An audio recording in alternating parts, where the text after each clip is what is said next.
नमस्कार, मैं कृष्णकांत ओझा। आज भी हम बिहार विधानसभा की बात करेंगे। इस बार का बिहार विधानसभा कई अर्थों में भिन्न है। आज हम जो बात करने जा रहे हैं कि दलित और पिछड़ा के नाम पर राजनीति में क्या होता है। इस बिहार विधानसभा चुनाव में दलित के नाम पर राजनीति का धंधा करने वाले एक्सपोज हो रहे हैं। वैसे तो बिहार विधानसभा चुनाव में दो प्रमुख गठबंधन आमने सामने हैं और तीसरा जो मजबूती से खड़ा है वह है रामविलास पासवान की पार्टी लोजपा। वह अपने तरीके से बिहार विधानसभा चुनाव में शामिल है। पहले वह राष्ट्रीय जनतांत्रिक गठबंधन का एक घटक हुआ करता था, लेकिन बिहार में वह राष्ट्रीय जनतांत्रिक गठबंधन से थोड़ा अलग हट करके और चुनाव लड़ रहा है। लेकिन बिहार विधानसभा चुनाव में दलितों की जो आकांक्षा है वह भी कहीं न कहीं मुखरित हो रही है। लेकिन उस दलित आकांक्षा को कहीं न कहीं कुंद करने के भी प्रयास हो रहे हैं। पिछड़ों की आकांक्षा को भी कहीं न कहीं कुंद करने के प्रयास हो रहे हैं। राष्ट्रीय जनतांत्रिक गठबंधन और यूपीए संयुक्त प्रगतिशील गठबंधन, इन दोनों के अलावा भी दो गठबंधन और बिहार में हैं। उनका प्रभाव कितना होगा इसके बारे में लोग आज भी आश्वस्त हैं कि उनका प्रभाव ज़्यादा नहीं होगा। कहीं कहीं वे वोट काट करके किसी उम्मीदवार को जिताने हराने की हैसियत में हो सकते हैं, वह भी बहुत ज़्यादा सीट नहीं है। लेकिन उनके माध्यम से दलित के नाम पर राजनीति जिस प्रकार की हो रही है और इस प्रकार की राजनीति के कारण दलितों का जो विकास है, जो उनके सपने हैं पूरे होने में जो बाधाएं उत्पन्न होती हैं, उसका जिक्र करना यहाँ आवश्यक है। बाहुबली राजेश रंजन उर्फ पप्पू यादव अभी किसी सदन के सदस्य नहीं हैं। उनकी अपनी पार्टी भी है, जाप जनाधिकार पार्टी।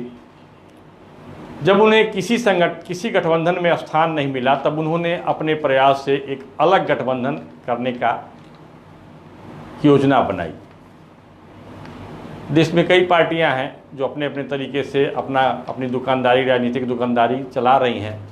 उसी में से एक पार्टी है चंद्रशेखर रावण की आज़ाद समाज पार्टी। वैसे तो वे भीम आर्मी चलाते हैं, भीम सेना चलाते हैं और उसके माध्यम से विवादास्पद बयान देते हैं जिससे समाज राष्ट्र को क्षति पहुंचे, इस प्रकार की बातें होती हैं।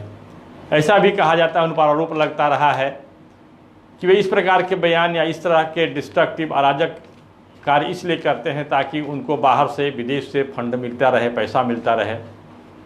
इस प्रकार के आरोप की जांच होनी चाहिए, कई जगहों से लोग मांग भी करते हैं। तो बिहार विधानसभा चुनाव में चंद्रशेखर रावण पप्पू यादव के साथ आ मिले हैं और इनका भी कहना है कि इनका भी एक गठबंधन है। चंद्रशेखर रावण का दावा है कि वे दलितों के हितैषी है और दलितों की आवाज़ को मुखरित करते हैं। दूसरे एक और गठबंधन है, वह है रालोसपा के उपेंद्र कुशवाहा और मायावती का पार्टी बसपा की। उपेंद्र कुशवाहा पहले महागठबंधन में थे, वहाँ बात नहीं बनी, तो फिर वे राष्ट्रीय जनतांत्रिक गठबंधन के संपर्क में आए, भाजपा के नेताओं के संपर्क में आए।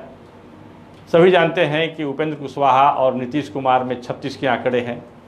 नीतीश कुमार उन्हें स्वीकार करने को तैयार नहीं थे। ऐसे में उपेंद्र कुशवाहा को अकेले चुनावी मैदान में उतरना पड़ता, लेकिन उन्होंने प्रयास करके बसपा के साथ गठबंधन कर लिया। उपेंद्र कुशवाहा पिछले दिनों पप्पू यादव के साथ आने की बात कर रहे थे। ये अंतर्घाने की खबर है कि पप्पू यादव से उपेंद्र कुशवाहा का हाथ मिलाने के लिए कुछ पहल शुरू हुए थे। पप्पू यादव भी ऐसा चाह रहे थे, लेकिन बात जब बढ़ी तो यह बात बसपा सुप्रीमो मायावती तक पहुंच गई।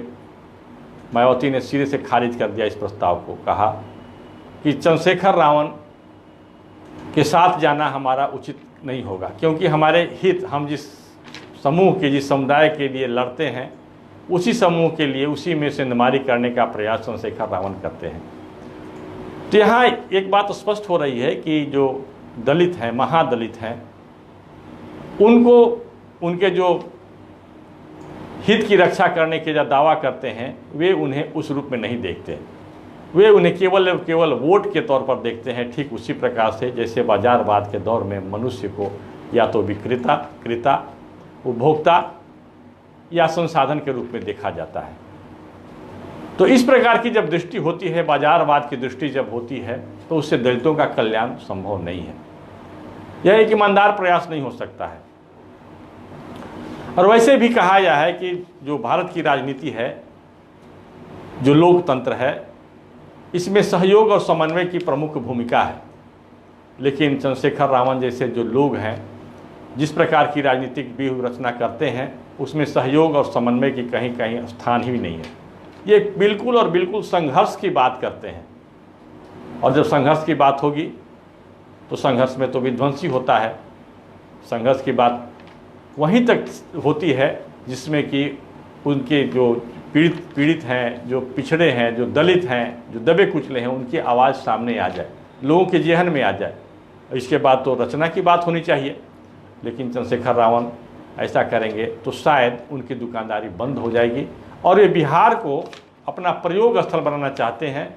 और उनके प्रयोग में उपकरण बन रहे हैं पप्पू यादव, जिनकी अपनी राजनीति है, और अपनी शैली की राजनीति में वे भी विध्वंसक के तौर पर तरीके से ही हैं। उनके पास दावा तो करते हैं कि वो समाजवादी संस्कार के हैं, लेकिन समाजवादी संस्कार में इस प्रकार की बातें नहीं होती हैं। वे अराजक, जो उनकी राजनीतिक यात्रा शुरू हुई है, बिल्कुल एक बाहुबली के तौर पर उन पर कई मामले भी चले, कुछ मामलों में कोर्ट से बरी भी हो गए। तो इस प्रकार ये बिहार विधानसभा चुनाव 2020 में कुछ ऐसे प्रयोग भी हो रहे हैं जिसमें सामाजिक समरसता, सामाजिक ताना बाना को ध्वस्त किया जा सके, और फिर से एक अराजक माहौल बने जिसमें कि विकास के अवरुद्ध हो।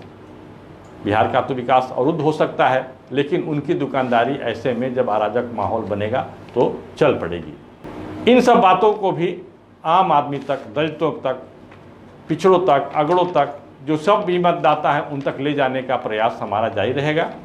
देखते रहिए स्वच्छ समाचार। हमारे फेसबुक पेज को लाइक करिए, और हमारा जो यूट्यूब चैनल है उसे भी सब्सक्राइब करिए। धन्यवाद, नमस्कार।